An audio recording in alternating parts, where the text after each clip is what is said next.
सर्वप्रथम सर्वांना श्री स्वामी समर्थ. स्वामी महाराजांच्या कृपेने तुमच्या सर्व चांगल्या इच्छा पूर्ण होत ही स्वामींचरणी प्रार्थना करते आणि आजच्या व्हिडिओला सुरुवात करते. रविवार 18 जानेवारी 2026 या वर्षाची पहिली अमावस्या आलेली आहे. पौष अमावस्या, दर्श मौनी अमावस्या आलेली आहे. खूप महत्त्वाचा दिवस आहे. अमावस्या प्रारंभ होणार आहे 17 जानेवारी उत्तर रात्री 12:03 अमावस्या प्रारंभ होईल आणि अमावस्या समाप्ती ही 18 जानेवारी उत्तर रात्री 1:22 अमावस्या तिथी समाप्त होणार आहे. रविवारी संपूर्ण दिवस रात्र अमावस्या तिथी असणार आहे. जे काही उपाय सेवा करायचे आहे आपल्याला संपूर्ण दिवस रात्र हे उपाय सेवा करता येणार आहे. तर रविवारी सर्वांनी लवकर उठायचं आहे आणि आंघोळीच्या पाण्यात हे 2 थेंब तेलाचे, एक तेल मी आता सांगत आहे. प्रत्येकाने लहान लेकरापासून मोठ्या व्यक्तींपर्यंत सर्वांनी हा उपाय आवर्जून करा. पौष महिन्याचा शेवटचा दिवस आहे आणि पहिली अमावस्या आहे, वर्षाची पहिली अमावस्या. जे काही त्रास असतील, मानसिक, शारीरिक शत्रुपीडा असेल, पितृदोष असतील, काही ग्रहदोष असतील, काही आजारपण असेल, मागे आर्थिकदृष्ट्या तुम्हाला खूप त्रास आहे, तर अंघोळीचा हा उपाय सर्वांनी जरूर करा. नक्कीच फरक जाणवेल तुम्हाला तुमच्या आयुष्यात. तर रविवारी 18 तारखेला पहिल्या अमावस्येच्या दिवशी सकाळी लवकर उठून अंघोळीच्या पाण्यात तुम्हाला हे एक तेल टाकायचं आहे. ते म्हणजे तिळाच्या तेलाचे 2 थेंब घेऊन या. महिलांनो, थोडं का होईना तिळाचं तेल घेऊन या आणि लहान लेकरांपासून मोठ्या व्यक्तीपर्यंत 2-3 थेंब तिळाचं तेल टाका. ते तिळाचं तेल आंघोळीच्या पाण्यात टाकताना तुमच्या इष्टदेवतांचं नामस्मरण करा. स्वामींचं नाव घ्या किंवा तुम्ही ज्या देवांना मानतात, देवी आईला मानतात, त्या देवांचं नामस्मरण करा आणि ते 2 थेंब तिळाच्या तेलाच्या आंघोळीच्या पाण्यात टाका. थोडंसं गंगा जल असेल तर माघ स्नान तीर्थक्षेत्री केल्याचं सुद्धा पुण्यफळ मिळेल, म्हणून गंगा जल पण टाका आणि 2 थेंब तिळाचं तेल टाका आंघोळीच्या पाण्यात. नाही फरक जाणवला तर मला बोला. आंघोळीचा हा उपाय सर्वांनी करायचा आहे. फरशी पुसताना या दिवशी घरदार स्वच्छ करा. महिलांनो, काही अडगळ असेल फेकून द्या. नवीन वर्षाची सुरुवात झालेली आहे. घरात जी काही अडगळ असेल, नकारात्मकता निर्माण करणाऱ्या वस्तू असतील ना, लागत नसणाऱ्या वस्तू खरंच टाकून द्यायच्या आहे आणि अमावस्याला तर हा उपाय जरूर करा सर्वांनी. फरशी पुसताना, घराची फरशी पुसताना थोडीशी तुरटी टाका, थोडं जाडं मीठ टाका, हळद टाका, गोमूत्र टाका, गुलाबजल टाका, एखादी कापराची वडी टाकून द्या. संपूर्ण घरातली नकारात्मकता असेल, काही वास्तुदोष असतील, सगळे निघून जातील आणि घर पवित्र होईल. सकारात्मकता येईल तुमच्या घरात. घर भाड्याचं असो, स्वतःचं असो, हा उपाय सर्व महिलांनी आवर्जून करा. महिलांनो, जर असं लवकर उठा या दिवशी. जेवढे उपाय होतील ना, वर्ष सोन्यासारखं जाणार आहे. पहिली अमावस्या आहे.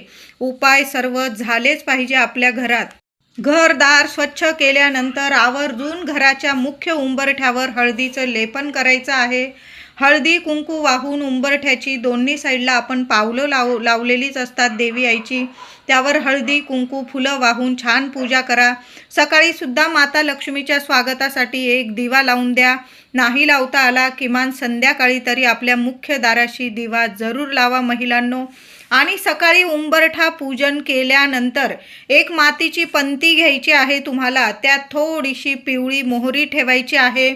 आता पिवळी मोहरी नसेल, थोडीशी पांढरी तीळ ठेवा.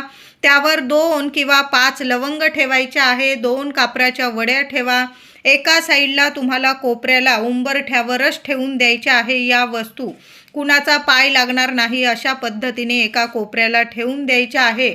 संध्याकाळी मुख्य दारात उभं राहायचं आहे तुम्हाला. दिवा अगरबत्ती करून घ्यायची आहे महिलांनो आणि ज्या मातीच्या पंतीत या वस्तू ठेवलेल्या आहे त्या मुख्य उंबरठ्यावर येण्या जाण्याच्या रस्त्यात तुम्हाला घ्यायचं आहे. थोड्या वेळ कुणाला येऊ देऊ नका, ये जाय करू देऊ नका आणि त्या वस्तू तुम्हाला माता लक्ष्मीचं स्मरण करून त्या जाळून टाकायच्या आहे. तुमच्या घरात कधीच कुणाची वाईट नजर बाधा तुम्हाला बाधणार नाही असा सुंदर उपाय आहे. म्हणून सकाळीच पहिल्या अमावस्येला, वर्षाची पहिली अमावस्या पौष अमावस्येला या वस्तू घराच्या उंबरठ्यावर ठेवून द्या. सकाळी थोडी दुपार झाली चालेल पण ठेवून द्या.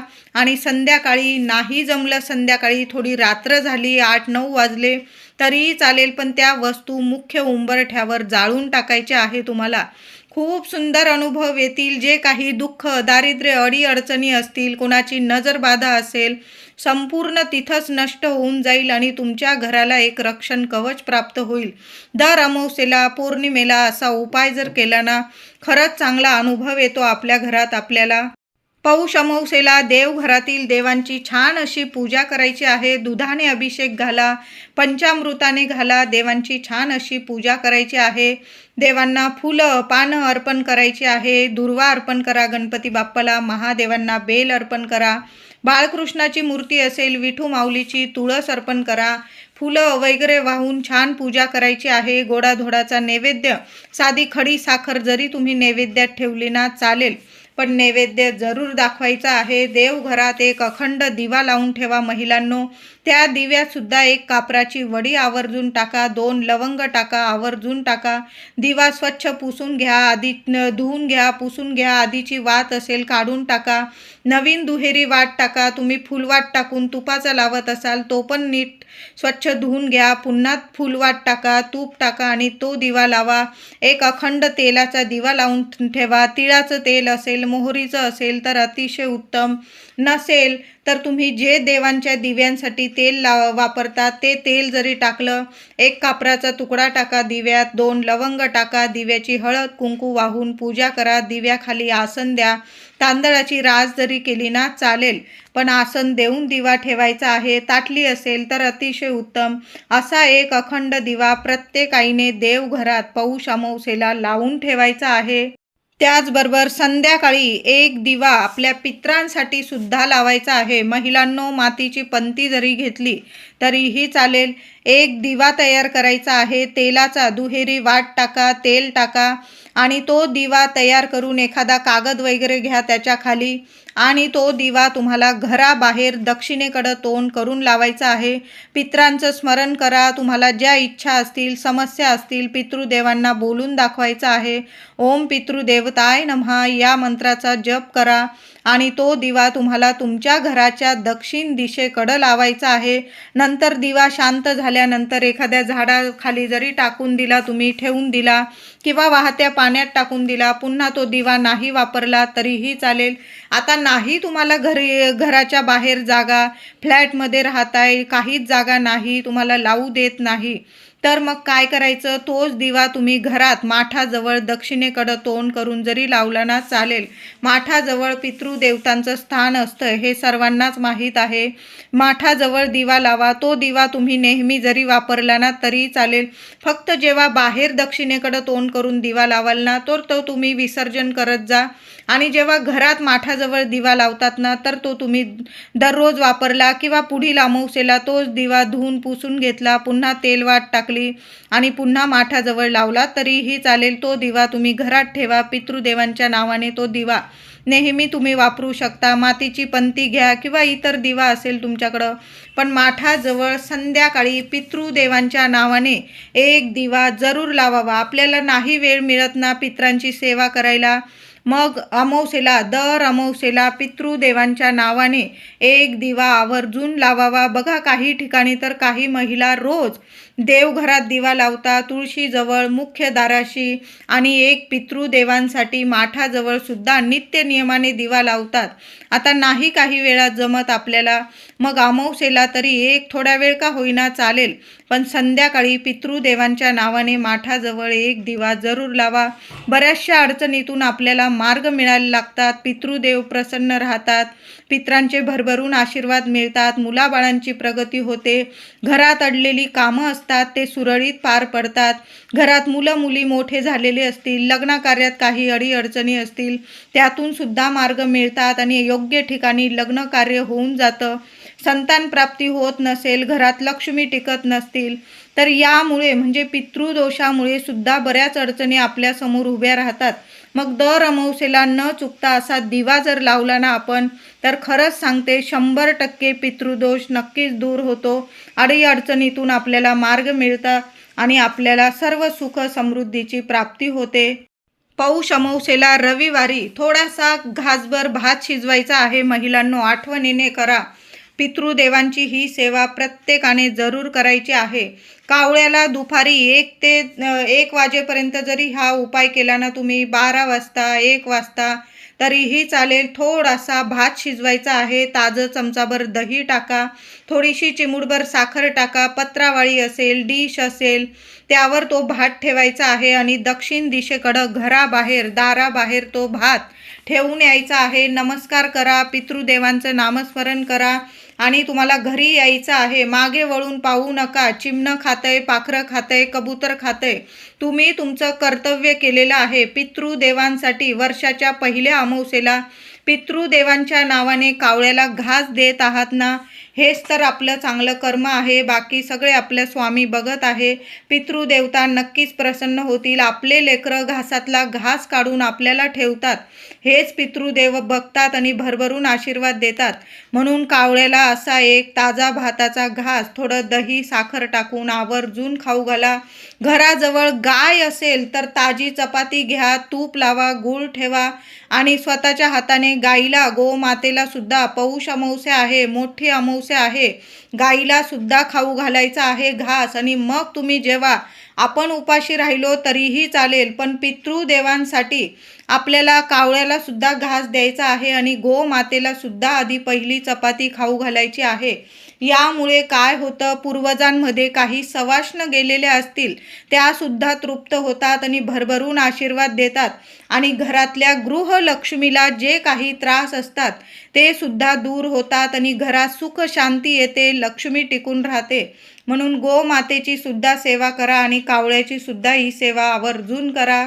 घराजवळ शिव मंदिर असेल तर शिव मंदिरात जाऊन शिवशंकरांना अभिषेक करायचा आहे. साधा पाण्याने जरी केला तुम्ही, पाण्यात तीळ टाका, पांढरी टाका, काळी टाका, पण देवांना छान असा तीळ मिश्रित पाण्याने, तीळ मिश्रित दुधाने शिवशंकरांच्या शिवपिंडीवर अभिषेक करायचा आहे. बेल फूल अर्पण करा. पहिली मोठी दर्श अमावस्या आहे, मौन अमावस्या आहे.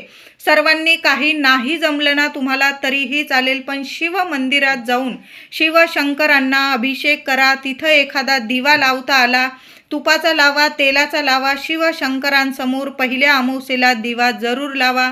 बेल फूल अर्पण करा. घरी येताना एखादं बेलपत्र घेऊन या किंवा तुम्हाला काही त्रास असेल तर महादेवांना नमस्कार करा, मनातली इच्छा बोला आणि महादेवांसमोरच थोडं जलाधारीच्या इथून तीर्थ घ्या. स्वतः प्यायचं आहे. एक बेलपत्र तुम्ही स्वतः चावून चावून खायचं आहे.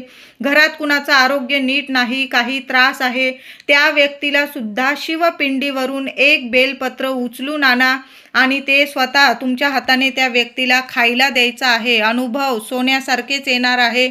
शिवशंकर जे आहे तुम्हाला सर्व काही इच्छा प्राप्ती करून देतील आणि तुमच्या मागच्या ज्या अडचणी आहे त्या नक्कीच नष्ट करतील. अशी ही सुंदर सेवा आहे, जरूर करा. अमावस्या तिथी जशी पितृदेवतांना समर्पित असते तशी संपूर्ण अमावस्या तिथी ही महादेवांना समर्पित असते. त्याचबरोबर लक्ष्मी नारायणांना सुद्धा ही अमावस्या तिथी समर्पित असते. म्हणून या दिवशी लक्ष्मी नारायणांची सुद्धा सेवा करा. व्यंकटेश स्तोत्र पठन करता आलं तर जरूर पठन करा. विष्णू सहस्त्रनामावली पठन करा. माता लक्ष्मीची मूर्ती असेल, श्रीयंत्र असेल, किमान 11 वेळा महिलांनो कुंकुमार्चन करायचं आहे. ओम श्रीम नमः, ओम श्रीम नमः मंत्र जपा आणि माता लक्ष्मीच्या मूर्तीवर आवर्जून या अमावस्येला, पहिली अमावस्या आहे, माता लक्ष्मीच्या मूर्तीवर कुंकुमार्चन करा. दुसऱ्या दिवशी ते कुंकू नीट एखाद्या डबीत ठेवून द्यायचं आहे. वर्षभर कपाळी लावा. सुख समृद्धी वाढेल, सुख सौभाग्य वाढेल आणि माता लक्ष्मी तुमच्या घरात अखंड वास करेल. कधीच कशाची कमी पडणार नाही तुम्हाला. वर्षाच्या पहिल्या अमावस्येला पिंपळाचे पूजन सर्वांनी करायचं आहे. पिंपळाचं झाड प्रत्येकाच्या घराजवळ असतं. बरोबर जाताना पाण्यात चमचाभर दूध टाकून घेऊन जा. पिंपळाखाली पाणी अर्पण करायचं आहे. पिंपळाच्या झाडाला एक दिवा लावायचा आहे. तिळाचं तेल असेल, मोहरीचं तेल असेल, जे तेल असेल दिव्यात टाका, दुहेरी वाट टाका, मातीची पंती जरी लावली चालेल. पिंपळाखाली एक दिवा लावा, गुळाचा खडा ठेवा. एखाद्या कागदावर झाडाचं पान पडलेलं असेल त्यावर एक गुळाचा खडा ठेवा. 21 वेळा ओम नमो भगवते वासुदेवाय नमः, ओम नमो भगवते वासुदेवाय नमः मंत्र जपायचा आहे. प्रदक्षिणा घालायची आहे. 21 घाला, 11 घाला. पिंपळाला प्रदक्षिणा घाला आणि या दिवशी स्पर्श आवर्जून सर्वांनी करा. उजव्या हाताने पिंपळाला स्पर्श करायचा आहे. तुमच्या मनातील इच्छा बोलायची आहे आणि पिंपळाखाली एखादं पान पडलेलं असेल, चांगलं स्वच्छ नुकतंच पडलेलं आहे असं पान जर तुम्हाला मिळालं तर घरी घेऊन यायचं आहे. आवर्जून घरी घेऊन या. पण ही गोष्ट कुणालाच सांगू नका. गुपचूप, मौनी अमावस्या आहे, मौन धरायचं आहे आणि शांततेत मौन धरून गपचूप आपल्याला पूजा करायची आहे पिंपळाची. आणि पिंपळाच्या झाडाखालून एखादं पान पडलेलं दिसलं, खाली पडलेलं, तोडत बसू नका. पडलेलं असेल एखादं पान ते घरी घेऊन यायचं आहे. स्वच्छ ते पान धुवायचं आहे. देवघरात बाहेर जागा असेल, देवांजवळ नाही, एकदम बाहेर देवघराजवळ बाहेर जागा असेल तिथं ते पान ठेवायचं आहे. तुम्हाला हळदी कुंकू व्हायचं आहे आणि तुमच्या मनातील ज्या इच्छा आहे, ज्या समस्या आहे त्या पानावर तुम्हाला हळदी कुंकू वाहताना बोलायचे आहे आणि ते पान तुम्हाला रात्रभर देवघराजवळच ठेवायचं आहे. तुम्हाला देवघरात नसेल ठेवायचं, वेगळा छोटासा पाट असेल देवघराजवळ मांडा. त्यावर जरी तुम्ही ते पान ठेवलं, हळदी कुंकू वाहिलं, तुमच्या इच्छा समस्या बोलून दिवस रात्र ते पान राहू द्यायचं आहे. दुसऱ्या दिवशी सोमवारी ते तसं पान, हळदी कुंकू वाहिलेलं पान उचलून घ्यायचं आहे आणि ज्या पिंपळाच्या झाडाखालून तुम्ही ते पान आणलेलं आहे तिथं कोपऱ्याला मुळाशी ते पान ठेवून यायचं आहे. याचा अर्थ तुमच्या घरातल्या समस्या तुम्ही पिंपळाखाली ठेवून आलेले आहेत. तुम्हाला कधीच कुठल्या समस्या जाणवणार नाही. सगळ्या समस्यांचा नाश झालेला आहे. कुणी त्रास देत असेल, कुठली बाधा असेल, आरोग्य नीट नसेल, घरात लक्ष्मी टिकत नसेल, ज्या पण समस्या असतील, तुमचे कामं नीट होत नसेल, यश मिळत नसेल, प्रगती होत नसेल, तुमच्या मनाप्रमाणे होत नसेल, सर्व समस्यांचा नाश होईल आणि तुम्हाला दिवस रात्र प्रगती मिळायला लागेल. घरात पैसा टिकून राहील, लक्ष्मी नारायणांची कृपा होईल. असा पिंपळाच्या पानाचा उपाय सर्वांनी आवर्जून करा. गुपचूप एक पिंपळाचं पान घरी घेऊन या, पूजा करा. दुसऱ्या दिवशी सकाळी अंघोळीनंतर ते पान ज्या पिंपळाच्या झाडाखालून उचलून आणलं होतं तिथं एखाद्या कोपऱ्याला ठेवून यायचं आहे. कुणाचा पाय पडणार नाही अशा ठिकाणी ठेवून द्या पिंपळाखाली. नाही अनुभव आला तुम्हाला 24 तासाच्या आत तर तुम्ही मला बोला. सर्व समस्या निवारण होईल आणि इतकं सुख समृद्धी तुम्हाला प्राप्त होईल. पौष अमावस्येला सर्वांनी तुळशी मातेची सुद्धा सेवा करायची आहे. महिलांनो, तुळशीला हळदी कुंकू अर्पण करा, दूध चमचाभर अर्पण करा, चिमूटभर हळद अर्पण करा.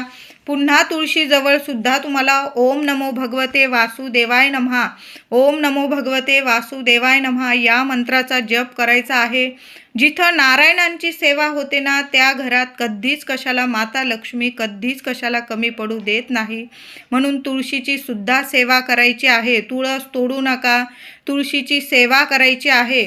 मुख्य दाराशी सुद्धा सकाळ संध्याकाळ एक दिवा माता लक्ष्मीच्या स्वागतासाठी जरूर लावून ठेवा. महिलांनो, अमावस्येला मुलांवरून थोडासा भात उतरवून टाका. महिलांनो, भात नसेल उतरवायचा, मूठभर तांदूळ उतरवून टाकायचे आहे किंवा तुम्हाला नारळ परवडत असेल, एक नारळ मुलांवरून उतरवून टाका.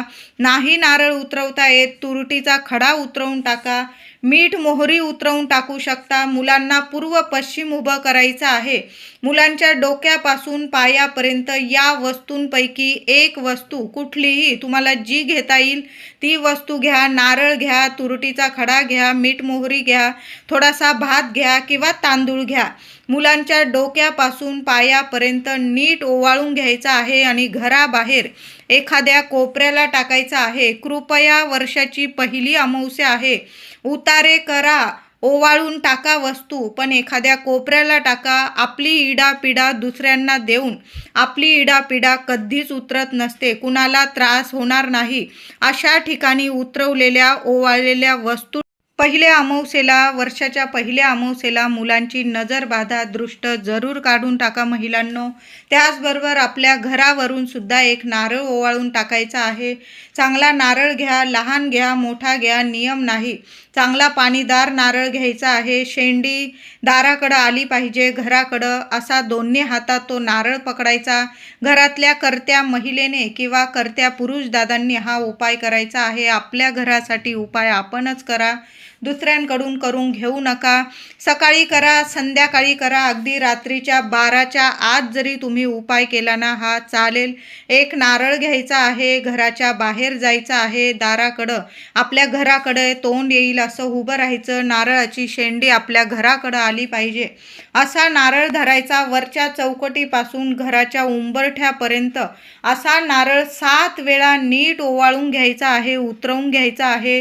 उतरवताना श्री स्वामी समर्थ, श्री स्वामी समर्थ, स्वामींचा मंत्र जपा, तुमच्या इष्ट देवतांचा मंत्र जपा. नीट हळूच आपल्या मनातील इच्छा बोलून, समस्या बोलून तो नारळ 7 वेळा ओवाळून घ्यायचा आहे आणि घराबाहेर डस्टबिनमध्ये फेकून द्यायचा आहे. फ्लॅटमध्ये राहतो आणि डस्टबिन आपले घरात असता, म्हणून तो उतरवलेला नारळ चुकून सुद्धा घरात आणू नका महिलांनो, दादांनो.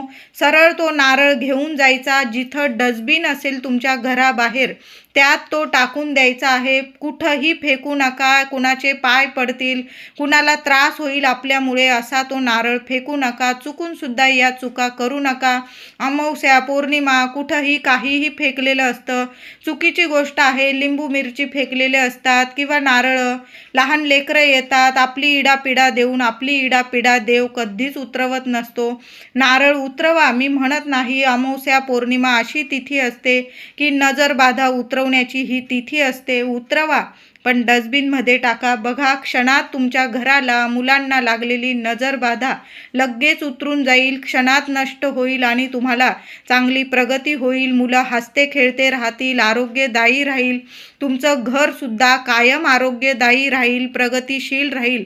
म्हणून नारळ जरूर उतरवून टाका. तुमचं वाहन असेल, 2 व्हीलर असेल, 4 व्हीलर असेल, त्यावरून सुद्धा एक नारळ जसा आपण घरावरून उतरवणार 7 वेळा, तशाच पद्धतीने घड्याळाच्या दिशेने तो नारळ उतरवून घ्यायचा आहे आणि कोपऱ्याला डस्टबिनमध्ये टाकून द्यायचं. एखाद्या झाडाखाली टाकला तुम्ही चालेल, चिमणं पाखरं खातील, त्यांचं पोट भरेल आणि तुम्हाला लाख लाख आशीर्वाद मिळेल. पितृदेवता प्रसन्न होईल. कोपऱ्याला टाका. एका कोपऱ्याला टाकलं ना काहीच होत नाही, मग चांगलेच रिझल्ट येतात आपल्याला.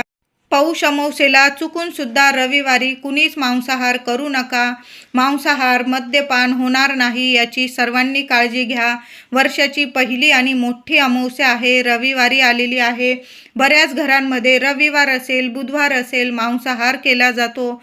तर या दिवशी मांसाहार टाळायचा आहे. चांगलं शाकाहारी जेवण करायचं आहे. देवांना सुद्धा नैवेद्य दाखवा, गोडाचा नैवेद्य दाखवा किंवा वरण भात भाजी पोळी तुम्ही जो नैवेद्य बनवाल ना तो आधी देवांना दाखवा. कावळ्याला घास द्या, गाईला घास द्या आणि मग आपण जेवायचं आहे. घरात मांसाहार होणार नाही याची सर्वांनी जरूर काळजी घ्यायची आहे. मौनी अमावस्येला व्रत करणं म्हणजे उपवास करणं नाही. तुम्ही जेवून खाऊन हे व्रत करू शकता. मौनी अमावस्या म्हणजे मौन धरायचं आहे, कुणाशीच बोलू नका. म्हणजे जेवढी गरज आहे तेवढंच बोलायचं आहे. कटकट होईल, कुणाशी मतभेद होतील, भांडण होईल, तंटे होतील, या गोष्टी या दिवशी तरी टाळायच्या आहे. नाहीतर वर्षभर कटकटी लागून जातील. म्हणून मौन धरायचं आहे. बघा, अजून सुद्धा तीर्थक्षेत्री वगैरे ऋषी मुनी असतात, मौन धरतात. या दिवशी मौनी अमावस्या, वर्षातली मोठी अमावस्या आहे. मौन धरा, कुणाशीच बोलू नका. आपण मंत्र जपत राहा, देवांचा मंत्र जपा. 1000 पटीने आपल्याला पुण्य फळ प्राप्त होणार आहे. ज्या व्यक्तींचा अमावस्या तिथीत जन्म झालेला असेल त्या व्यक्तींनी तर दर अमावस्येला, वर्षाच्या 12ही अमावस्या येतात ना, तर दर अमावस्येला पिंपळाखाली जावं, पिंपळाखाली दिवा लावावा, पाणी अर्पण करावं, एक गुळाचा खडा ठेवून यावा. ओम नमो भगवते वासुदेवाय नमः या मंत्राचा जप करावं. एवढी जरी सेवा केली ना, ज्या व्यक्तींचा जन्म अमावस्येला झालेला आहे यांनी तर ही सेवा करायची, पण त्याबरोबर आपण सर्वांनीच पौष अमावस्येला पिंपळाचं पूजन अवश्य करायचं आहे. पण ज्या व्यक्तींचा जन्म अमावस्येला झालेला असतो ना, काही वेळा खूप समस्या त्या व्यक्तींच्या आयुष्यात येतात. कामं बिघडतात, लग्न कार्यात अडचणी येतात किंवा कुंडलीत जमत नाही, संतान प्राप्ती होत नाही. काही वेळा बऱ्याच अडचणींना सामोरं जावं लागतं. मग अशा वेळी दर अमावस्येला पितृदेवांना घास ठेवावा, कावळ्याला दाराबाहेर घास ठेवावा, गाईला खाऊ घालाव्या. जे अन्न बनवलेलं असेल ताजी चपाती तूप गुळ लावून गाईला खाऊ घालावी आणि आवर्जून पिंपळ पूजन करावे. बघा, अमावस्या तिथीत जन्म झालेल्या व्यक्तींना सर्व सुखांची प्राप्ती होते. त्या व्यक्तीवर लक्ष्मीनारायणांची कृपा होते. त्या व्यक्तीला सर्व पितृदोषातून सुद्धा मुक्तता मिळते. म्हणून जरूर पिंपळ पूजन सुद्धा करावं. आणि मी जेवढे उपाय सांगितलेले आहे ना, जेवढे जमतील तेवढे सर्वांनी वर्षाच्या पहिल्या अमावस्येला जरूर करा. व्हिडिओ आवडला असेल तुम्हाला तर लाईक करा, शेअर करा, चॅनलला नक्की सबस्क्राईब करा. धन्यवाद.